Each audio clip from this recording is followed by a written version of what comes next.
नमस्कार दोस्तों, आज की कहानी है सिंहासन बत्तीसी की 11वीं पुतली त्रिलोचना की कहानी। राजा भोज हर दिन तैयार होकर सिंहासन पर बैठने के लिए राज दरबार पहुंचते रहे और हर दिन दिव्य सिंहासन की सुंदर पुतलियां जागृत होकर उन्हें टोकती रही। हर पुतली उन्हें राजा विक्रमादित्य के त्याग और शौर्य की अतुल्य गाथा सुनाकर सिंहासन पर बैठने से रोक देती। अब तक आप 10 पुतलियों द्वारा सुनाई गई कथा पढ़ चुके हैं। आइए आज पढ़ते हैं 11वीं पुतली त्रिलोचना की सुनाई कथा। अगले दिन राजा भोज जब दरबार में पहुंचे तो 11वीं पुतली त्रिलोचना जैसे जागृत होने के लिए तैयार ही बैठी थी। त्रिलोचना बोली, हे राजा भोज, आप प्रतिदिन इस सिंहासन पर बैठने के लिए आते हैं और राजा विक्रमादित्य की कथा सुनने के बाद लौट जाते हैं, फिर भी आपने अब तक हिम्मत नहीं हारी। राजा भोज का अभिमान अब कम हो चला था। वे विनम्रता पूर्वक बोले, हे सुंदरी, आप हमें राजा विक्रमादित्य की कौन सी कथा सुनाने वाली हैं? कृपया सुनाएं। हमारे साथ साथ नगर की प्रजा भी अपने पूर्व राजा की वीरता और त्याग से परिचित होना चाहती है। त्रिलोचना ने मुस्कुराकर कथा आरंभ की। हे राजन, राजा विक्रमादित्य बहुत बड़े प्रजापालक थे। उन्हें हमेशा अपनी प्रजा की सुख समृद्धि की चिंता सताती रहती थी। एक बार उन्होंने एक महायज्ञ करने की ठानी। असंख्य राजा महाराजाओं, पंडितों और ऋषियों को आमंत्रित किया। यहाँ तक कि देवताओं को भी उन्होंने नहीं छोड़ा। पवन देवता को उन्होंने खुद निमंत्रण देने का मन बनाया तथा समुद्र देवता को आमंत्रित करने का काम एक योग्य ब्राह्मण को सौंपा। दोनों अपने काम से विदा हुए। जब विक्रम वन में पहुंचे तो उन्होंने ध्यान करना शुरू किया ताकि पवन देव का पता ठिकाना ज्ञात हो। योग साधना से पता चला कि पवन देव आजकल सुमेरु पर्वत पर वास करते हैं। उन्होंने सोचा, अगर सुमेरु पर्वत पर पवन देवता का आह्वान किया जाए तो उनके दर्शन हो सकते हैं।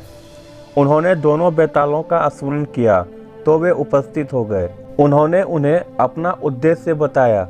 बेतालों ने उन्हें आनन फानन में सुमेरु पर्वत की चोटी पर पहुंचा दिया।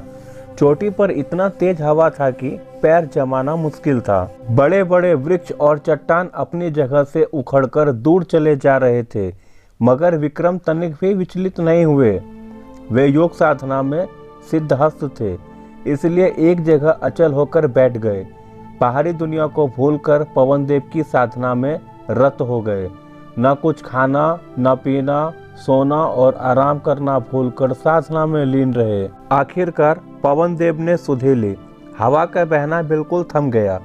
मंद मंद बहते हुए वायु शरीर की सारी थकान मिटाने लगी। आकाशवाणी हुई, हे राजा विक्रमादित्य, तुम्हारी साधना से हम प्रसन्न हुए। अपनी इच्छा बताएं। विक्रम अगले ही क्षण सामान्य अवस्था में आ गए और हाथ जोड़कर बोले कि वे अपने द्वारा किए जा रहे महायज्ञ में पवन देव की उपस्थिति चाहते हैं। पवन देव के पधारने से उनके यज्ञ की शोभा बढ़ेगी। यह बात विक्रम ने इतना भावुक होकर कहा कि पवन देव हंस पड़े। उन्होंने जवाब दिया कि सशरीर यज्ञ में उनकी उपस्थिति असंभव है। वे अगर सशरीर गए तो विक्रम के राज्य में भयंकर आंधी तूफान आ जाएगा। सारे लहलहाते खेत, पेड़ पौधे, महल और झोपड़ियाँ सब की सब उखड़ जाएंगी। रही उनकी उपस्थिति की बात तो संसार के हर कोने में उनका वास है, इसलिए वे अप्रत्यक्ष रूप से उस महायज्ञ में भी उपस्थित रहेंगे। विक्रम उनका अभिप्राय समझकर चुप हो गए। पवन देव ने उन्हें आशीर्वाद देते हुए कहा कि उनके राज्य में कभी अनावृष्टि नहीं होगी और कभी दुर्भिक्ष का सामना उनकी प्रजा नहीं करेगी। उन्होंने विक्रम को कामधेनु गाय देते हुए कहा कि इसकी कृपा से कभी भी विक्रम के राज्य में दूध की कमी नहीं होगी। जब पवन देव लुप्त हो गए तो विक्रमादित्य ने दोनों बेतालों का स्मरण किया और बेताल उन्हें लेकर उनके राज्य की सीमा तक आए। जिस ब्राह्मण को विक्रम ने समुद्र देवता को आमंत्रित करने का भार सौंपा था, वह काफी कठिनाइयों को झेलता हुआ सागर तट पर पहुंचा। उसने कमर तक सागर में घुसकर समुद्र देवता का आह्वान किया। उसने बार बार दोहराया कि महाराज विक्रमादित्य महायज्ञ कर रहे हैं और वह उनका दूत बनकर उन्हें आमंत्रित करने आया है। अंत में समुद्र देवता असीम गहराई से निकलकर उनके सामने प्रकट हुए।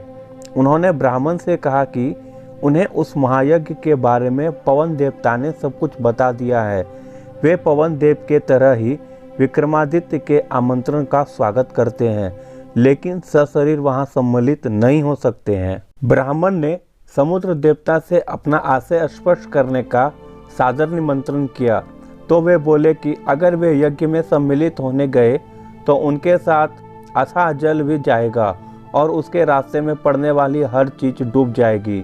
चारों ओर प्रलय की स्थिति पैदा हो जाएगी, सब कुछ नष्ट हो जाएगा। जब ब्राह्मण ने जानना चाहा कि उनके लिए उनका क्या आदेश है, तो समुद्र देवता बोले कि वे विक्रम को सकुशल महायज्ञ संपन्न कराने के लिए शुभकामनाएं देते हैं।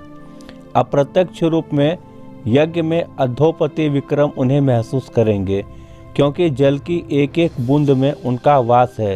यज्ञ में जो जल प्रयुक्त होगा उनमें भी वे उपस्थित रहेंगे।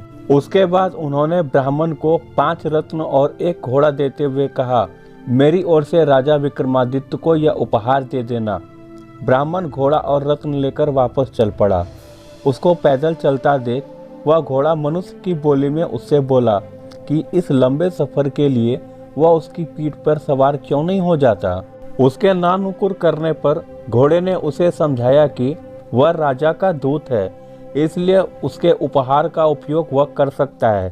ब्राह्मण जब राजी होकर बैठ गया तो वह घोड़ा पवन के वेग से उसे विक्रम के दरबार में ले आया। घोड़े की सवारी के दौरान उसके मन में इच्छा जगी, काश यह घोड़ा मेरा होता। जब विक्रम को उसने समुद्र देवता से अपनी बातचीत सविस्तार बताई और उन्हें उनके दिए हुए उपहार दिए, तब बिना कुछ कहे ही राजा विक्रमादित्य ने कहा कि 5 रत्न तथा घोड़ा ब्राह्मण को ही प्राप्त होने चाहिए। चूंकि रास्ते में आने वाली सारी कठिनाइयां उसने राजा के खातिर हंसकर झेली। उनकी बात समुद्र देवता तक पहुंचाने के लिए उसने कठिन साधना की। ब्राह्मण रत्न और घोड़ा पाकर अति प्रसन्न हुआ। इतना कहकर त्रिलोचना बोली, राजन, विक्रमादित्य की तरह प्रजापालक और अत्यंत दयालु राजा ना हुआ है और ना होगा। अगर इस सिंहासन पर बैठने की लालसा है तो आपको भी उनके गुणों को आत्मसात करना होगा। त्रिलोचना पुनः पुतली रूप में सिंहासन पर स्थापित हो गई। अगले दिन 12वीं पुतली पद्मावती ने रोका राजा भोज का रास्ता और सुनाई आकर्षक गाथा।